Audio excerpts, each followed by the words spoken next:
اقرأ باسم ربك الذي خلق نحمده ونصلي على رسوله الكريم فقال الله تعالى في الكلام المجيد والفرقان الحميد بعد أعوذ بالله من الشيطان الرجيم بسم الله الرحمن الرحيم وقل جاء الحق وزهق الباطل ان الباطل كان زهوقا۔ حضرات محترم، یہ قرآن پاک کی ایک چھوٹی سی آیت ہے جس میں اللہ تبارک تعالیٰ فرماتے ہیں، اے حضرت محمد صلی اللہ علیہ وسلم کہہ دیجئے کہ حق آ گیا اور باطل مٹ گیا، اور باطل ہے ہی مٹنے کے لیے۔ یہ کائنات ہمیشہ حق اور باطل کی، صحیح اور غلط کی رزم گاہ، لڑائی کی جگہ رہی ہے۔ حق غالب آتا رہا ہے اور باطل مٹتا رہا ہے، پھر باطل اوپر آ جاتا تھا، طاقت پکڑ جاتا تھا، اللہ کسی نبی کو بھیجتے تھے، اس کے ذریعے حق کو پھر غالب فرماتے تھے۔ یہاں پر ہمیں یہ سمجھنا چاہیے کہ حق کے آنے کے معنی کیا ہے۔ یہ آیت پاک قرآن کی اتری ہے فتح مکہ کے موقع پر، جب سرور دو عالم صلی اللہ علیہ وسلم 10,000 صحابہ کے ساتھ فتح مکہ کے موقع پر داخل ہو رہے تھے، لوگوں نے اچانک دیکھا کہ آپ کی اونٹنی قصوہ اس کا نام تھا، بہت مضبوط اور طاقتور مانی جاتی تھی، وہ اچانک رک گئی۔ اس کے بعد اس کی ٹانگیں تھر تھر کانپنے لگی، اس کے بعد بوجھ کو برداشت نہ کر سکی، بیٹھ گئی اور ہانپنے لگی۔ یعنی وہی کا جو ثقل اور بوجھ تھا، بہت سخت حالت سے نبی گزرتے تھے جب وہی آتی تھی اللہ کی طرف سے، اور اس وقت یہ آیت پاک اتری ہے وَقُلْ جَاءَ الْحَقُّ وَزَهَقَ الْبَاطِلُ إِنَّ الْبَاطِلَ كَانَ زَهُوقًا۔ تو میں عرض کر رہا تھا حق کے آنے کے معنی کیا ہے۔ حق کے آنے کے معنی یہ نہیں کہ حق کتابوں میں آ جائے، حق بات لکھی جانے لگے، اس پر بک تیار ہو جائیں، تصانیف تیار ہو جائیں، اس لیے کہ کتابوں میں حق ہر دور میں رہا ہے، موجود رہا ہر دور میں۔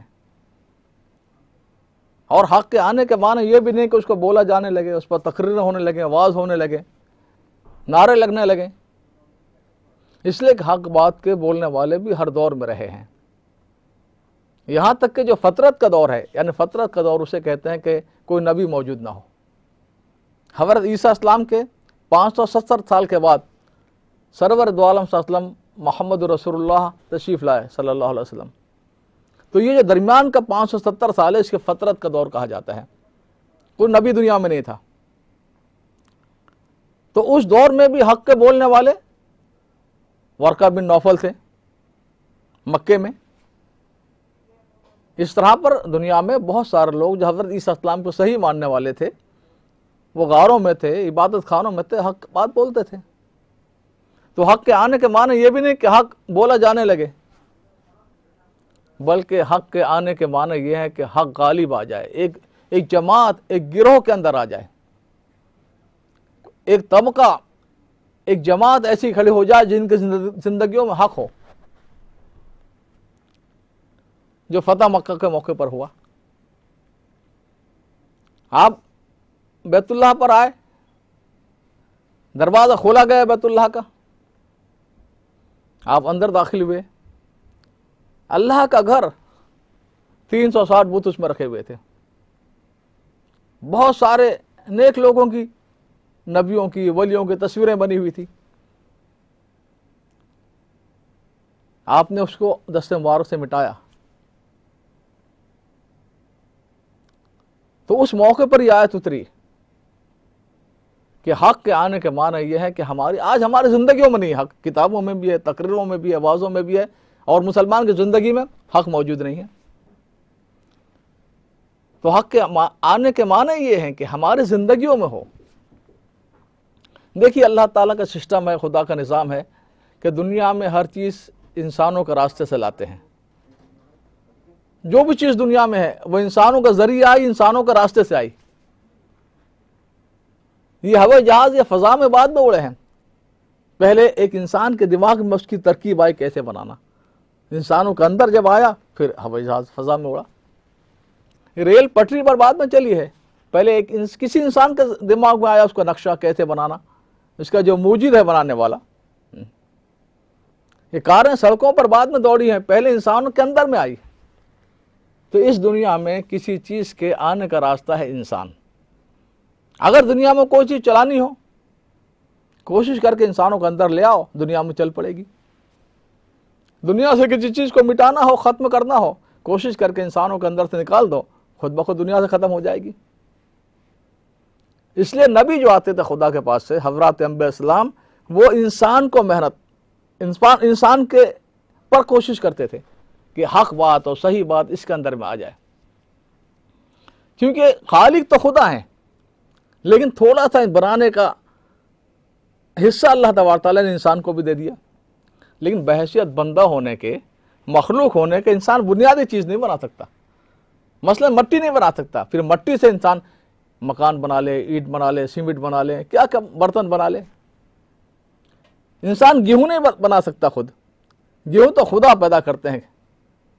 قرآن نے کہا انتم تخلقونہ ہم نحن الخالقون، تم پیدا کرتے ہو کہ ہم پیدا کرتے ہیں. انتم تزرعونہ ہم نحن الزارعون، ارے زراعت اور کھیتی تم کرتے ہو یا تم نے تو مٹی میں دانا ڈال دیا تھا. جو ایک دانہ تھا اس کو بھی ختم کر دیا مٹی میں ڈال کر. وہ تو پھر ہماری رحمت جوش میں آئی، ہم نے بارش برسائی، ہم نے اس کوپل کو نکالا، اس کی نگہداشت کی، یہاں تک اس میں بالیں لگائی، خوشے لگائے، اس میں دانے لگائے. تو انسان بحیثیت بند ہونے کی بنیادی چیز نہیں بنا سکتا. گیہوں بن جائے، اب گیہوں کی ہزار چیزیں بنا سکتا ہے. ڈبل روٹی بنا لے، نان خطائی بنا لے، پراٹھا بنا لے، حلوہ بنا لے. چاول اللہ نے بنا کر دیا. اب چاول کے آپ بریانی بنائے، فیرنی بنائے، جو چاہے چاول کے بناتے چل جائیں. زردہ بنا لے. کپاس اللہ نے بنا کر دیا، آپ کپڑا بنائیں، پھر کپڑے سے ہزار چیزیں بنائیں. کوٹ پسلون بنائے، قمیص بنائے، عمامہ بنائے، رومال بنائے، موزے بنائے، بنیان بنائے. تو کپڑا، کپاس آپ نہیں بنا سکتے. تو اصل تو خالق ہر چیز کو بنانے والا اللہ ہے. پھر اللہ تعالیٰ نے انسان کو یہ صفت دی ہے کہ وہ بنیادی چیز خدا نے دے دی، اس سے آگے بناتا چلا جائے. لیکن کل خدا کے ہاں پر سب سے کامیاب انسان وہ ہوگا جس نے انسان کو انسان بنایا ہوگا. بڑی بڑی چیزیں بنائی ہو، ریلیں بنائی، ہوائی جہاز بنایا، مشنریاں بنائی، یہ بنایا وہ بنایا، لیکن سب سے کامیاب جس نے انسانوں کو اچھا انسان بنایا ہوگا. تو نبی تو میں عرض کر رہا تھا کہ دنیا میں ہر چیز کا آنے کا راستہ انسان ہے، اور انسان کے اندر اچھائی آ جائے تاکہ دنیا میں پھیلے وہ اچھائی، یہ نبیوں کا کام ہوتا تھا. اب انسان یہ سمجھتا ہے انسان تو میں ہوں ہی. انسان کا خول ہے، ڈھانچہ اور جسم ہے. انسانیت تو محنت کرنے کے بعد آئے گی. جیسے گیہوں تو ہے ہی، پھر اس سے آگے آپ چیزیں کیوں بناتے ہو؟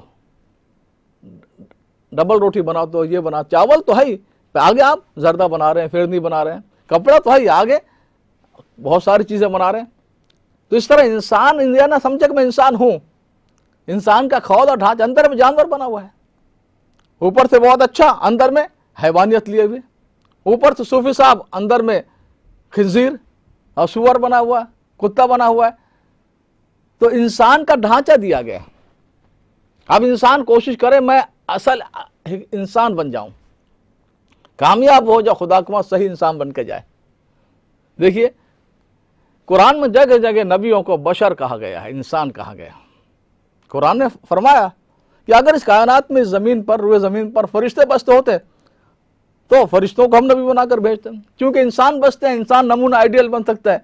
کیونکہ کفار مکہ کہنے لگے کہ نبی تو انسان ہے، فرشتہ ہونا چاہیے تھا. بھائی انسان کے لیے آئیڈیل انسان بن سکتا ہے، فرشتہ کیسے بن سکتا ہے؟ تو انسان یہ سمجھ رہا ہے کہ میں انسان ہوں، نہیں بلکہ انسان بننا پڑے گا. ایسے نبی اعلیٰ درجے کے انسان، جیسے کوہ نور ہیرا وہ بھی پتھر ہے، اور راستے کا پڑا ہوا وہ بھی پتھر ہے. تو اچھا انسان میں بن جاؤں،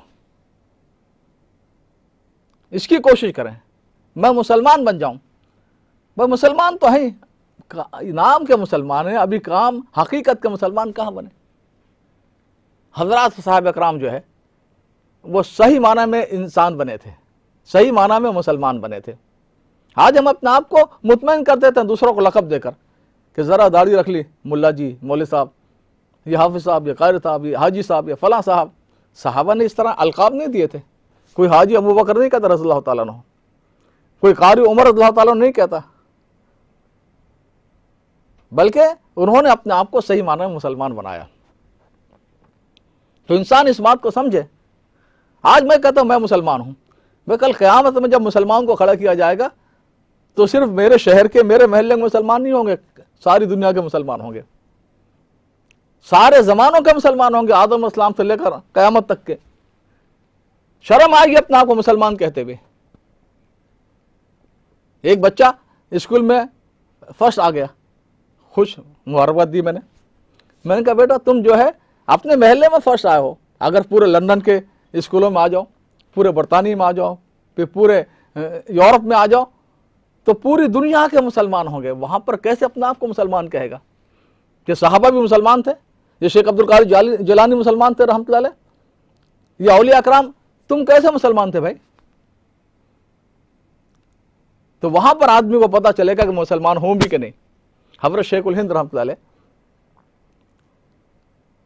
جب حج کے لیے جا رہے تھے جہاز میں، پانی کا بحری جہاز تھا اس زمانے میں، کپتان جو تھا جہاز کا اس نے ان کی زندگی دیکھی، ان کے اخلاق، ان کا کیریکٹر، نمازوں کا اہتمام، اللہ کی عبادت، تلاوت، دعا، ایک عجیب نئی زندگی نظر آئی۔ آ کر پوچھا کہ آپ کون ہو؟ تو حضرت شیخ الہند رحمۃ اللہ فرمایا کہ میں ایک مسلمان ہوں۔ اب ساری رات اسے نیند نہیں آئی، سوچتا رہا کہ یہ جو بہت سارے حاجی سینکڑوں جا رہے ہیں یہ بھی مسلمان ہیں، یہ بھی مسلمان ہیں، دونوں کی زندگی میں کتنا فرق ہے، زمین و آسمان کا فرق ہے، ان کے اخلاق کیا، حضرت شیخ الہند کے کیا، ان کی زندگی کیا، ان کی زندگی کیا۔ تو اگر 100% دین پر چلنے والا وہ کہے میں صرف مسلمان ہوں، تو پھر دوسروں کو سوچنے کا موقع ملے کہ اگر یہ مسلمان ہے تو ہم مسلمان بھی ہیں کہ نہیں۔ القاب کو ایک طرف ڈال دیں۔ ایک بہت بڑے بزرگ انڈیا کے حضرت، بڑے حضرت جی، کیا کیا لوگوں نے القاب دیے، فرمایا بھائی میں صرف مسلمان ہوں اور مسلمان بننے کی کوشش کر رہا ہوں، اور خدا کر کے اس حالت میں مجھے موت آئے کہ اللہ کہہ دے یہ مسلمان تھا۔ تو انسان ہم بنے، مسلمان ہم بنے، خدا کا بندہ ہم بنے۔ خدا کا بندہ کہنے سے نہیں بن جاتا، ہر ایک کی بندگی سے نکلنا ہوگا۔ حضرت علی رضی اللہ تعالیٰ عنہ ایک بڑے دشمن سے مقابلہ ہے، آپ نے اس کو پچھاڑ دیا، اس کے سینے پر بیٹھ گئے، اس نے دیکھا کہ میں ذلیل ہو گیا، مجھے پچھاڑ دیا، تو اس نے تھوک دیا آپ کے چہرے مبارک پر۔ اس کا ارادہ یہ ہوگا کہ بس جلدی مجھے ختم کریں تاکہ میری ذلت تو ختم ہو۔ حضرت علی رضی اللہ تعالیٰ اس کو ختم کرنے کے بجائے، نیزہ اس کے سینے میں اتارنے کے بجائے الگ کھڑے ہو گئے۔ وہ حیران کہ بھئی مجھے تو مار ڈالنا چاہیے تھا۔ فرمایا میں اللہ کے لیے لڑ رہا تھا تجھ سے، اب تو نے جو مجھے تھوک دیا تو میرے نفس پر میرے نفس کو غصہ آ گیا، اب اگر میں مارتا تو اللہ کے لیے نہیں مارتا، اپنے نفس کے لیے مارتا۔ تو نفس کی بندگی سے نکلے، میرا نفس نہیں، اللہ کا حکم پر مجھے چلنا ہے۔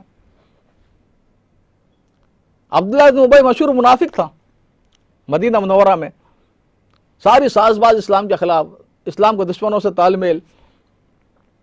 ان کے بیٹے، ان کا نام بھی عبداللہ تھا، وہ آئے، عرض کیا اللہ کے رسول صلی اللہ علیہ وسلم میرا باپ منافقت کر رہا ہے، آپ کی شان میں گستاخی کر رہا ہے، اجازت دے اپنے باپ کو گردن کاٹ دوں، سر اتار دوں۔ فرمایا نہیں، یہ اچھا نہیں لگتا کہ نبی یہ حکم دے کہ بیٹے کے ذریعے سے باپ، کیوں کہ اگر باپ اللہ کے رسول کے مقابلے پر آ جائے، اللہ تبارک تعالیٰ حکم کے خلاف ورزی پر آ جائے تو اس کا گردن بھی کاٹ سکتا ہوں، اس لیے کہ اس کا بندہ نہیں ہوں، اللہ کا بندہ ہوں۔ بڑے بڑے واقعات ہیں تاریخ میں۔ حضرت اورنگزیب عالمگیر رحمۃ اللہ علیہ جب دیکھا کہ ہندوستان میں دارا شکو، جس کو شاہجہاں بادشاہ بنا رہے تھے، اپنی جگہ پر جانشین بنا رہے تھے، اب وہ ایسی حالت میں تھا بیچارہ کہ سارے مذاہب صحیح، اب سادھوؤں کے ساتھ اٹھنا، پنڈتوں کے ساتھ اٹھنا بیٹھنا، یہ وہ، جس کا کہنا یہ تھا کہ